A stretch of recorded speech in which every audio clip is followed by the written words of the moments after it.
I think if we're very candid about it, it's a pretty rough period in U.S.-China relations.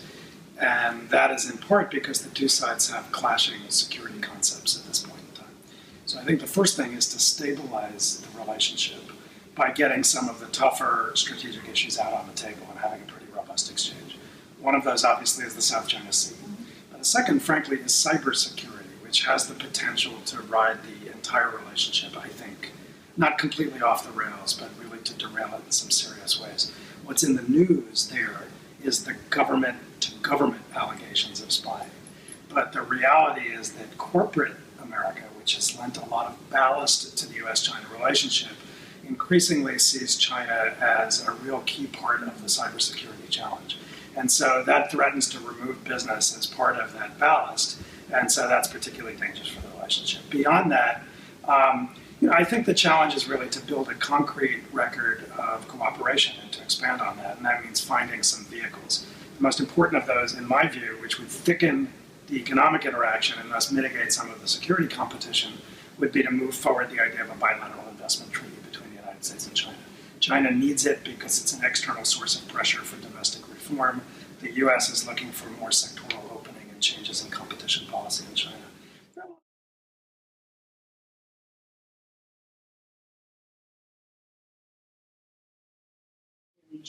Well, it's important, but it's clearly not enough. I mean, if you think about the pillars of U.S. leadership in Asia in the post-war period, what's made the United States a leader, frankly, in the region is that it's been a provider of both security-related public goods through alliances and forward-deployed military presence, but also economic-related public goods. First, by being the demand, a principal source of demand, through which Asian economies that are export-led have been able to power their way toward rapid growth, but also by being a leader on regional and global trade organization. When I look at the situation in the Asia-Pacific today, there's really no basis for collective security in the Pacific, certainly not till, at minimum, the issue of Korea's reunification is resolved.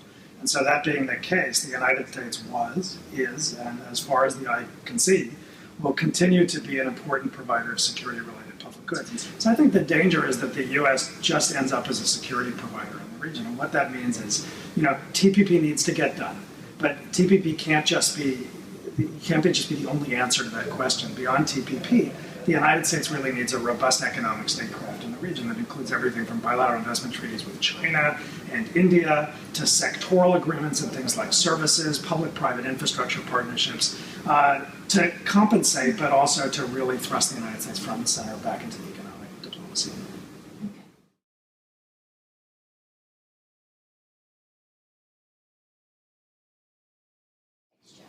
Well, it affects ASEAN very directly because obviously no member of ASEAN wants a volatile or much less a hostile U.S.-China relationship. Countries in this region are trying to maintain good relations with both. I think in many ASEAN countries, not all, but in many, there clearly are concerns about China's security choices and China's security behavior. Some of that is a function of the South China Sea, the Philippines, and Vietnam, but I think it extends beyond those countries to other ASEAN members as well. So the problem is, I think, how to fit Pan-Asian regionalism through which ASEAN and China and others, including Japan, do a lot of their interaction, with trans-Pacific regionalism that includes the United States. And, for ASEAN, I think the challenge is how to keep the United States engaged. We're sitting here in Singapore, and Singapore, both when Mr. Lee Kuan Yew was alive, but also since then, has always been, I think, very robust about encouraging the United States to play an active role in this part of the world. So that's one thing that ASEAN's going to want to do. But I think the real choices are for the United States, not just for ASEAN. And there, a lot of Pan-Asian regionalism, frankly, is going to move forward regardless of American views and preferences. This has a long pedigree. It was Japan that was pushing Asian monetary union in the 1990s. China is now pushing its own Pan-Asian regional ideas.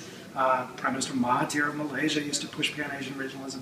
So if you think some of this is going to go forward, then it's not going to be feasible for the United States to be in every room and every conversation.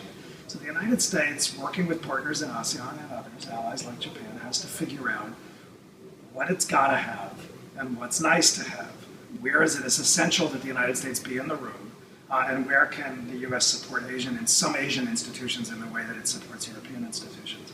But it also means the United States has to bring it, as we say in the United States, has to bring its game and has to really be active, not just in the region writ large, but in Southeast Asia in particular.